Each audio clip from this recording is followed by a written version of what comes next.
Point 4, first off, the workout is 55 deadlifts, 55 wall ball shots, 55 calories on the rower, and 55 handstand push-ups.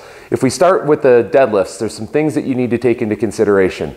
Most likely, the weight itself, which is 225 for the men and 155 for the women, is doable for most athletes. Now, the decision becomes what rep scheme to choose and how much I should rest between each set. Now, here's the thing about this. You could potentially finish all 55 repetitions in a row if you're a deadlifting ninja with a ton of stamina. But that doesn't necessarily set you up for success in the movements that come down the line.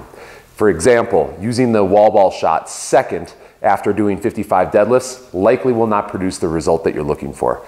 So instead, think of how you want to break it up. Is deadlifting stamina a strength? If so, maybe choose a larger set or series of sets with adequate rest in between. If I choose 25, 15, 10, and 5, that's 3 total rests. And now the sets are bigger, which may require more rest, but if I even limit those 3 rests to 10 seconds apiece, that's only 30 seconds total of rest.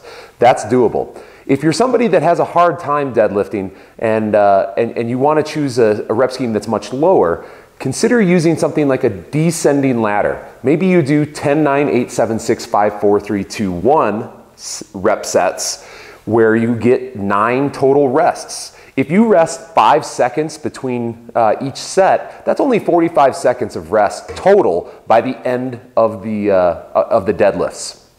Now, maybe even those sets may be too big. You have 2 other choices. You could do something like sets of 5. 11 sets of 5 would equate to 10 total rests. And if you keep those rests to 3 to 5 seconds, we're looking at a total of anywhere from 30 to 50 seconds. That's completely realistic for most athletes. Lastly, if the deadlift is really going to wipe you out, consider doing singles right off the bat and keeping the rest limited. If I, just for example, use a 1-second rest doing singles, I'm only resting a total of 54 seconds total by the end of the workout. Now, what would that look like? That means you have to be deliberate to get back onto the bar. So it might look something like this.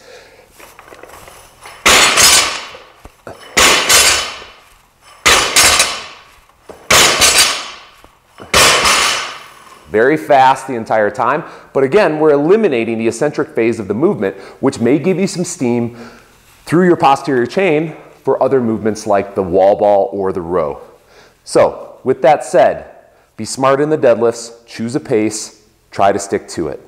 Next, as you transition to the wall ball shots, I spoke to Adrian Bosman afterwards, and he said that the wall ball shot initially felt pretty bad. First 3 to 5 reps didn't feel very good, but he was still able to bang out a set into the 20s as he performed the workout. And he slowly descended the number of reps that he did per set to complete the task. Couple of things that you can do to help set yourself up for success. Now, we know we have to achieve the range of motion standards where the ball hits the 10 and 9 foot target. We can take a wider stance. A wider stance can help you from going too low in your wall ball shot. And another thing that we can do is relax our arms while the ball is in the air. Now, that'll relieve just a little bit of tension on the shoulder muscles. So as you shoot the ball up in the air, dropping your arms quickly and then picking them back up only to the head height to catch the ball may give you just a little bit of relief that as you transition from the row to the handstand push-up, your shoulders may feel a little more fresh. Now, can you do all 55 reps in a row? Potentially. You can potentially do all 55 wall ball shots in a row. Is that smart? You need to gauge that for yourself. Potentially only resting 10 seconds for a set of 30 and a set of 25 may mean all the difference in the world when you come to the rower. It may mean breaking that up into even smaller sets. Choosing a good reps versus rest is important for the wall ball shots as well. Now, as you transition to the row, it's important to hop onto the rower immediately, set your feet, and go for it. Any additional time is transition time, and transition time, again, is not something that we're looking to do during an open workout. Things to consider for the row. Number one, as you are warming up, that's a time to assess where you want to set your damper for this workout.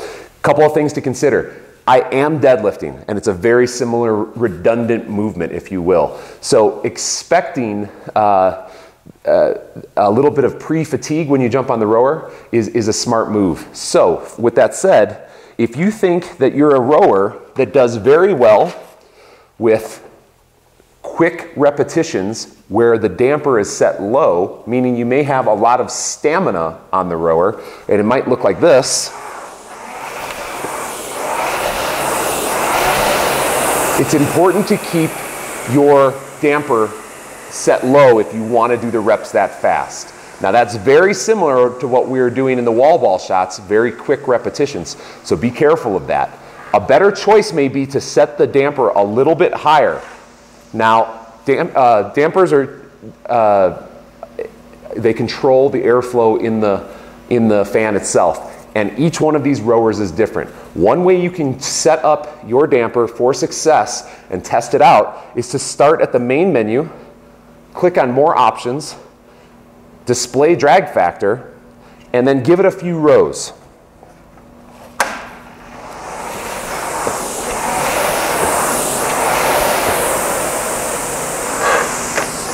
For today's workout, anything between 120 and 135 to 140 would be appropriate.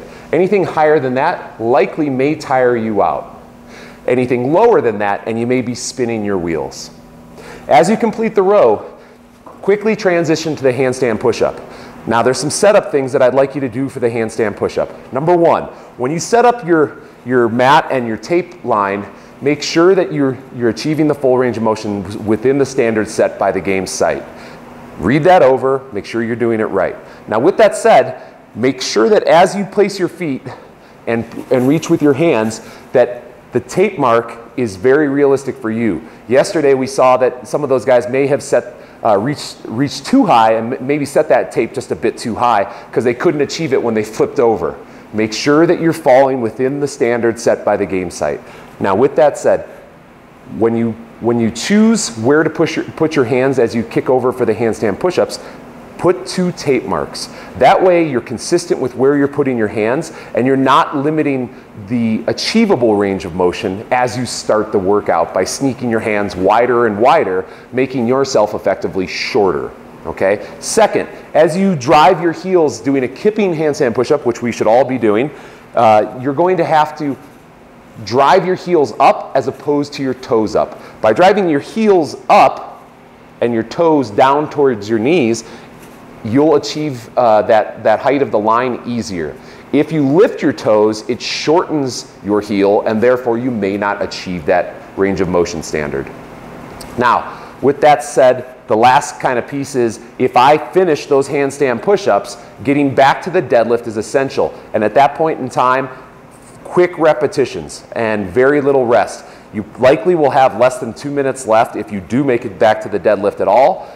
So make sure that the rest time is minimized. I would even consider for sure using singles in this scenario because yesterday we saw Sarah Sigmund's daughter get back to the deadlift and do a few sets of 3 to 5 and rest for 10 to 15 seconds. So try singles and see if you can just keep moving. Guys, I hope that helps you set yourself up for success for 16.4. Best of luck. It's a chipper, which means it's going to be fun.